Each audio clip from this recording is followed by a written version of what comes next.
Vamos dar continuidade à leitura do livro O Lar Adventista, agora entrando num novo capítulo, capítulo 8. Mas vamos continuar falando ainda sobre algo extremamente importante, o relacionamento a dois. O tema, práticas comuns do namoro. Interessante, não é? Você está namorando? Conheci uma pessoa no Rio Grande do Sul, estado onde eu nasci. Agora eu estou vivendo no estado do Goiás, junto à divisa do Distrito Federal. E essa pessoa sempre falava de sua eterna namorada. Ele já era casado há muitos anos e eu aprendi com ele que mesmo após o casamento, devemos continuar namorando nossa esposa, minha esposa, eu pelo menos minha esposa, ela a mim, porque o namoro é para se conhecer e a gente está se conhecendo cada vez mais. Vamos para a leitura deste dia? Leiamos, diz assim: ideias erradas de namoro e casamento. Vamos ver que ideias são essas? As ideias de namoro têm seu fundamento em ideias errôneas acerca do casamento. Lembram-se que alguns dias atrás a gente leu que muitos têm uma compreensão errada do que é o casamento, vivem acasalados, mas não casados. Eu espero que desde então, se o seu casamento está numa ilusão, está errado, você ore a Deus, porque Ele pode transformar aquilo que aparenta ser uma maldição em uma grande bênção. Continuando a leitura. Seguem o impulso e a paixão cega. O amor vê, não é cego. O amor ouve, está atento. O amor é racional. A corte é feita no espírito de flerte. As partes transgridem com frequência as regras da modéstia e do recato e são culpadas de indiscrição, se é que não transgridem a lei de Deus. Gente, por favor. Ontem eu pedi para ler 1 Coríntios 6, eu espero que você tenha lido. Porque 1 Coríntios 6 nos dá importantes orientações sobre o nosso corpo. Ele não nos pertence, Deus pagou um preço caro por cada um de nós. Jesus Cristo, seu Filho único da espécie, que te ama, que me ama, pagou um preço muito caro por você e por mim. Não seja como diz aqui o livro, transgredindo regras de modéstia, de recato, culpados de indiscrição e transgredindo a lei de Deus. O ato sexual é uma bênção dentro do casamento, fora dele é uma maldição. Se você já praticou o ato sexual e ainda não casou, peça perdão a Deus e não pratique mais até o casamento.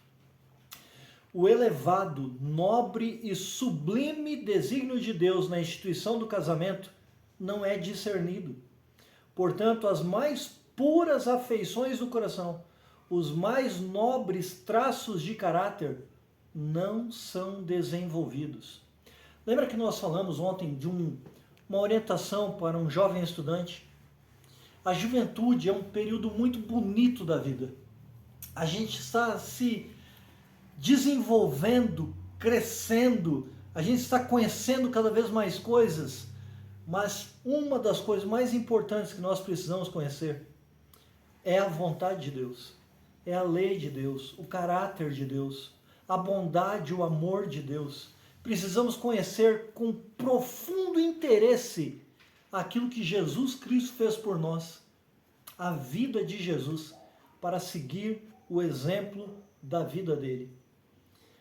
Paulo disse: sede meus imitadores, como também eu sou de Cristo. Imitemos a Jesus. Vamos nos espelhar num casal que está casado há muitos anos, fiel, leal, que obedece a Deus, que procura servir a Deus. Se espelhe nesse casal. Imite Paulo para imitarmos Deus. Imite um casal fiel e leal para buscar nesse casal aquilo que Deus ensina. E se você já está casado, vamos ser um exemplo.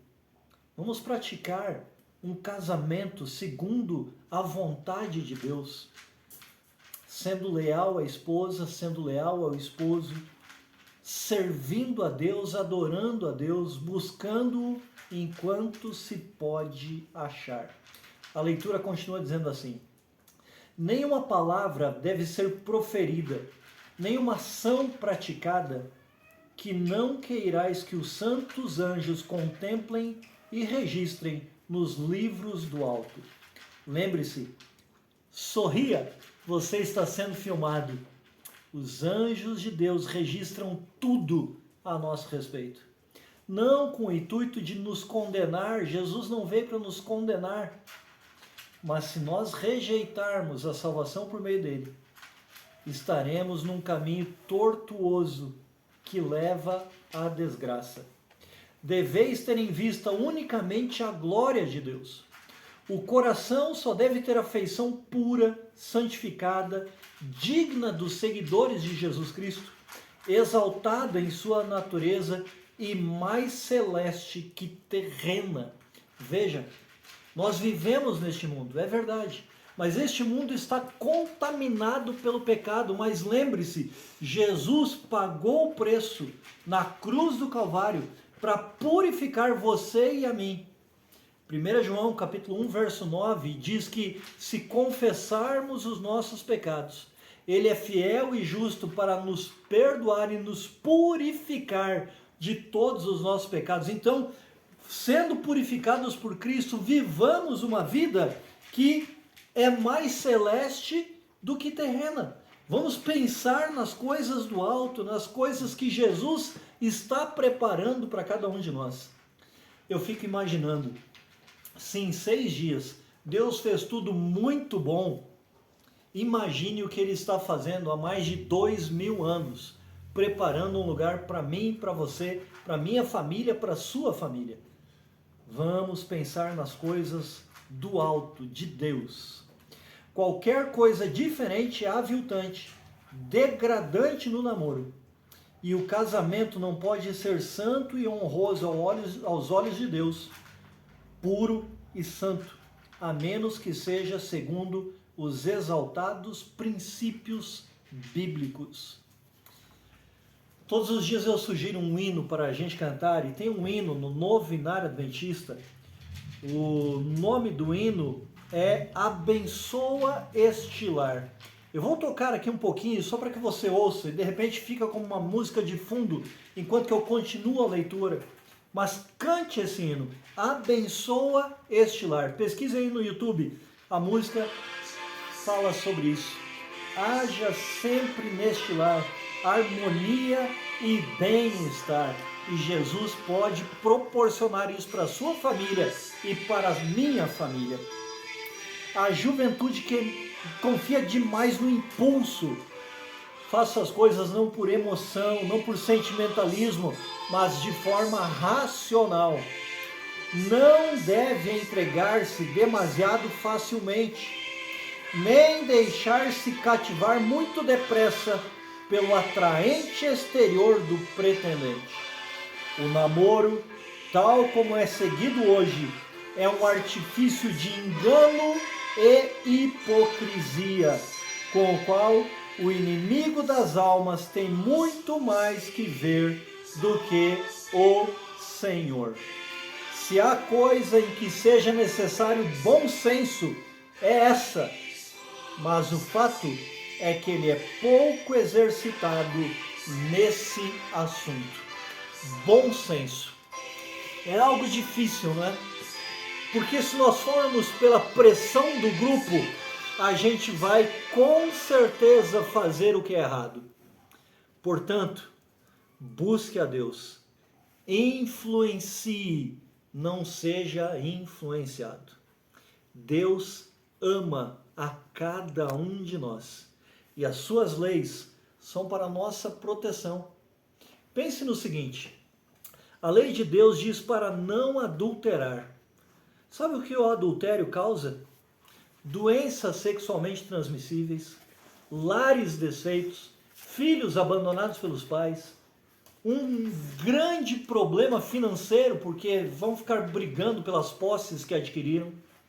Se nós formos fiéis e leais, não haveria doença sexualmente transmissível, não haveria lares desfeitos, filhos chorando para um dia ficar com o pai, outro dia ficar com a mãe, esposas e esposos tristes porque se separaram.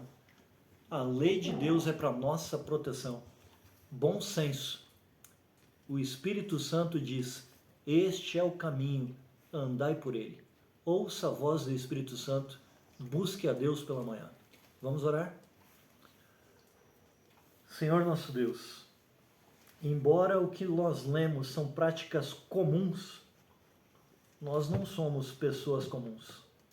Somos pessoas especiais, porque em teu Filho deu a vida para nos purificar de toda e qualquer impureza do pecado. Obrigado, Senhor, por nos amar e nos considerar pessoas não comuns, mas teus filhos. Em nome de Jesus. Amém. Amém. Sejamos a força da nação.